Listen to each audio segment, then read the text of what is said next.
August 2025, Red Bull, the world's biggest energy drink brand, bought the Newcastle Falcons and rebranded them as the Newcastle Red Bulls.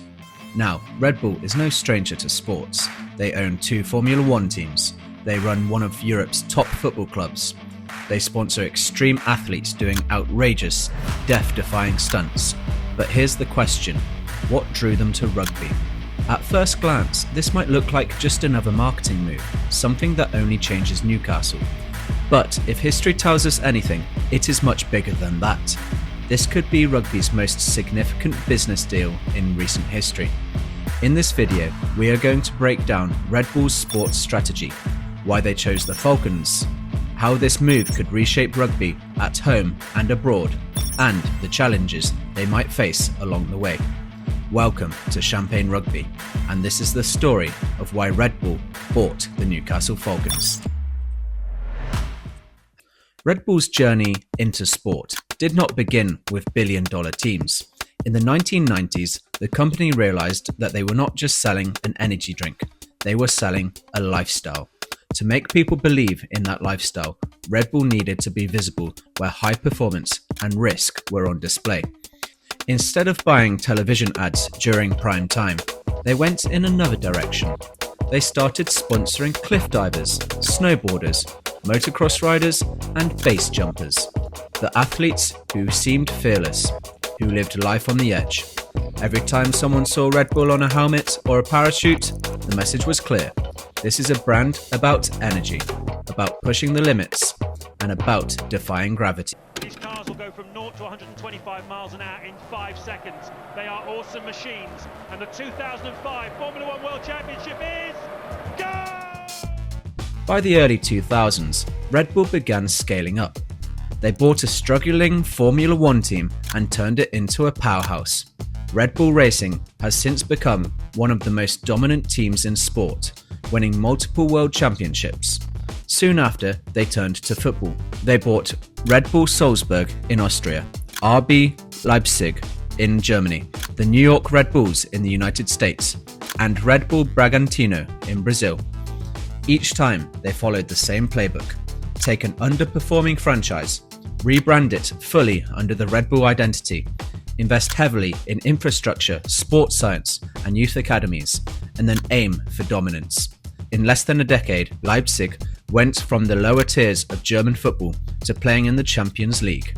This history is important because it shows us that Red Bull does not enter sports casually. Every move is deliberate, every acquisition fits into a global network, and every team is a storytelling vehicle for the brand. So why Newcastle? Why did Red Bull's first step into rugby begin in the northeast of England? The first reason is financial reality. Newcastle Falcons were struggling. The club was burdened with over £14 million of debt, much of it left over from government loans during COVID-19 pandemic. They were also bottom of the Premiership and losing ground on and off the pitch. Without outside investment, their very survival was in question. This made them a perfect entry point. Red Bull has shown a pattern of taking over struggling clubs, buying in at a low point, and then using their resources to completely transform the organisation. There is also history to consider. A few years earlier, Red Bull had looked at rugby through a very different lens. They explored creating a breakaway competition called R360, a kind of Red Bull branded Super League. The idea never materialised, partly because rugby's governance and structures and traditionalists pushed back hard.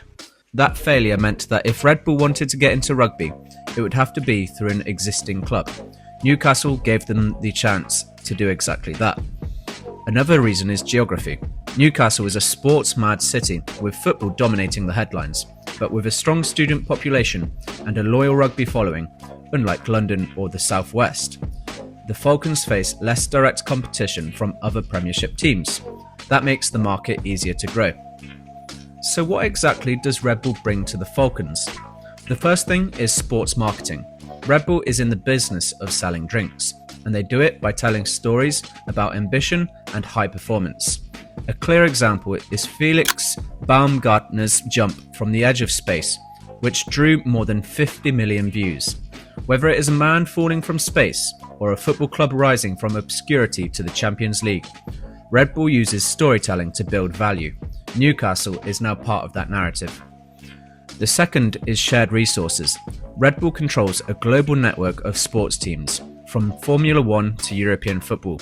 Each team has access to advanced sports science, nutrition, and performance data. The Falcons will now be able to tap into that expertise, which gives them an advantage few rugby clubs can match.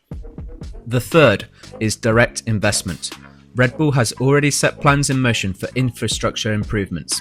Kingston Park, the home of the Falcons, will be upgraded and a new indoor facility is planned for their training ground. These are long-term projects that show a commitment to growth. Finally, there is a roadmap. Red Bull is working on a 10-year plan.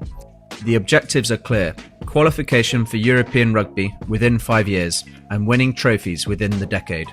The immediate impact on Newcastle has already been dramatic. Within 24 hours of the takeover, the club recorded record-breaking season ticket sales. Fans who had grown disillusioned suddenly saw a future worth investing in. For the Premiership, the deal brings much-needed stability.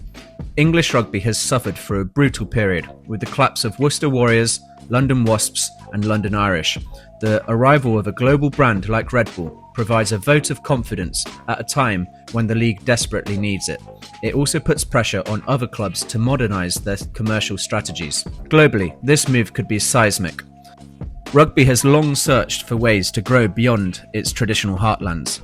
Red Bull's involvement may bring new audiences, particularly younger fans who are already connected to the brand through F1, football, and extreme sports.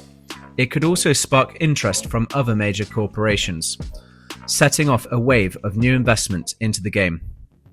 Of course, not everything will be smooth. There are real challenges ahead. One concern is tradition. Rugby fans value heritage and authenticity.